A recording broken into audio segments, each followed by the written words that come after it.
Hi friends, welcome to my channel கிறிஸ்தாஸ் kitchen recipe. இன்றைக்கி நம்ம ரொம்ப ஹெல்தியான ஒரு ஸ்வீட் ரெசிபி தான் பார்க்க போகிறோம். ஒரு 10 நிமிஷம் டைம் இருந்தாலே போதும், ஈஸியாக செஞ்சிடலாம். ஸ்கூல்ல இருந்து வர பசங்களுக்கு செஞ்சு கொடுங்க, என்ஜாய் பண்ணி சாப்பிடுவாங்க. இப்போ வாங்க இந்த ரெசிபி எப்படி பண்ணுறதுன்னு பார்க்கலாம்.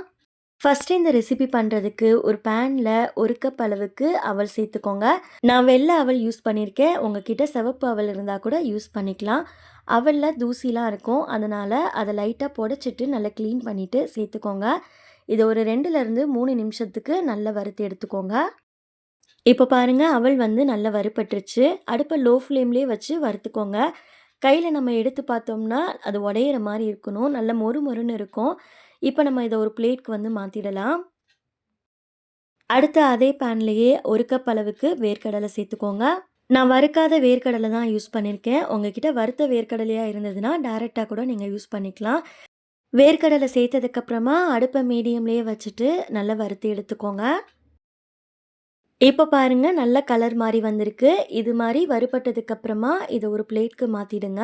இது நல்லா ஆறுனதுக்கப்புறமா இதில் இருக்க தோலெல்லாம் நீக்கிட்டு தனியாக எடுத்து வச்சுக்கோங்க. அடுத்து அதே பேன்லேயே 1/4 கப் போல் தேங்காய் சேர்த்துக்கோங்க. தேங்காய்க்கு மேலே இருக்க ப்ரௌன் கலர் பகுதியெல்லாம் நீக்கிட்டு சேர்த்துக்கோங்க. அடுப்பை லோ ஃப்ளேமில் வச்சுட்டு தேங்காயில் இருக்க ஈரப்பதம்லாம் போகிற அளவுக்கு நல்லா வறுத்து எடுத்துக்கோங்க. கொஞ்சம் கூட ஈரம் இல்லாமல் இது மாதிரி நல்லா வறுத்து எடுத்துக்கோங்க. இந்த அளவுக்கு தேங்காய் வறுபட்டதுக்கப்புறமா இதை நம்ம ஒரு பிளேட்க்கு மாற்றிடலாம். அடுத்து ஒரு மிக்ஸி ஜார் எடுத்துக்கோங்க. அதில் நம்ம முதல்ல வறுத்து வச்சுருந்த அவல் சேர்த்துக்கலாம். அவல் சேர்த்ததுக்கப்புறமா இது எந்த அளவுக்கு முடியுமோ நல்லா ஃபைனாக அரைச்சி எடுத்துகிட்டு வந்துடுங்க. இப்போ பாருங்கள், நான் அரைச்சி எடுத்துகிட்டு வந்துட்டேன். இந்த மாதிரி நல்லா ஃபைனாக அரைச்சி எடுத்து வச்சுக்கோங்க. அடுத்து இதிலையே நம்ம ஏற்கனவே வறுத்து வச்சுருந்த வேர்க்கடலையும் சேர்த்துக்கலாம். வேர்க்கடலையோட தோலெல்லாம் நீக்கிட்டு சேர்த்துக்கோங்க. இல்லைன்னா நீங்கள் அப்படியே சேர்க்கணுன்னாலும் சேர்த்துக்கலாம். வேர்க்கடலை சேர்த்ததுக்கப்புறமா இதை ரொம்ப நைஸாக அரைக்காமல் கொஞ்சம் கொரப்பாகவும் ஒன்றும் பாதியாக இருக்கிற மாதிரி அரைச்சி எடுத்துகிட்டு வந்துடுங்க. பாருங்கள், இது மாதிரி ரொம்ப நைஸாக இல்லாமல் கொஞ்சம் கொரப்பாகவும் ஒன்றும் பாதியாகவும் இருக்கிற மாதிரி அரைச்சிக்கோங்க. அப்போ சாப்பிட்றதுக்கு ரொம்பவே நல்லாயிருக்கும். இப்போ இது ஒரு ஓரமாக இருக்கட்டும். அடுத்து ஒரு பேனை சூடுபடுத்திக்கோங்க. அதில் 1 டேபிள் ஸ்பூன் நெய் சேர்த்துக்கோங்க. நெய் நல்லா உருகி வந்ததுக்கப்புறமா இதில் ஒரு 10 போல் முந்திரி பருப்பு சேர்த்துக்கோங்க. அடுப்பை மிதமான தீயில் வச்சுட்டு முந்திரி பருப்பு நல்லா கலர் மாறி வர அளவுக்கு நல்லா வறுத்து எடுத்துக்கோங்க. இது நல்லா வறுபட்டதுக்கப்புறமா இதை நம்ம ஒரு பிளேட்க்கு மாற்றிடலாம். அடுத்து இந்த நெய்யிலேயே 1 கப் அளவுக்கு வெல்லம் சேர்த்துக்கோங்க. நீங்கள் எந்த கப்பால் வேர்க்கடலை அவல்லாம் அளந்தீங்களோ அதே கப்பாலேயே வெல்லம் சேர்த்துக்கோங்க.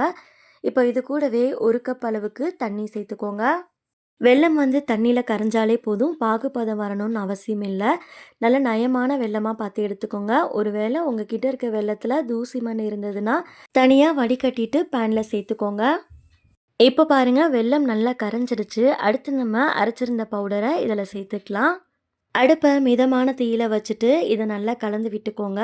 ஒரு 2 நிமிஷத்துலேயே இதில் இருக்க தண்ணியெல்லாம் நல்லா இறுக ஆரம்பிச்சிடும்.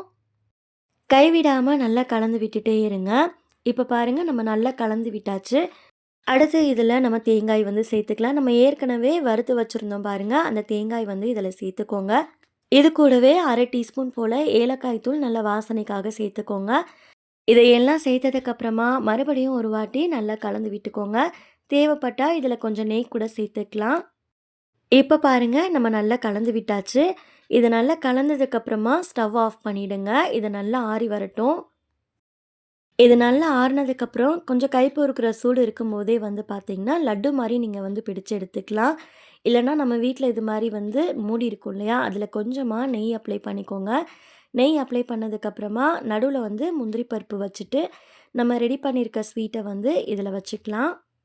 குக்கீஸ் கட்டர் இருந்தாலும் நீங்கள் யூஸ் பண்ணிக்கலாம். இல்லைனா இது மாதிரி ஒரு மூடியில் நம்ம ரெடி பண்ணி வச்சுருந்த ஸ்வீட் வந்து சேர்த்துட்டு நல்லா கையில் இது மாதிரி அழுத்தம் கொடுத்துட்டு அதுக்கப்புறமா நம்ம வந்து கமுத்து எடுத்தோம் அப்படின்னா நமக்கு ஸ்வீட் வந்து ரெடி ஆகிடும். இப்போ பாருங்கள், வீட்டில் இருக்க ஒரு சின்ன மூடியில் இந்த ஸ்வீட் வந்து பண்ணியிருக்கோம். நம்ம கையில் இது மாதிரி லைட்டாக டேப் பண்ணும்போது அதுவாக தனியாக வந்துடும். பார்க்குறதுக்கே எவ்வளோ அழகாக இருக்குன்னு பாருங்கள்.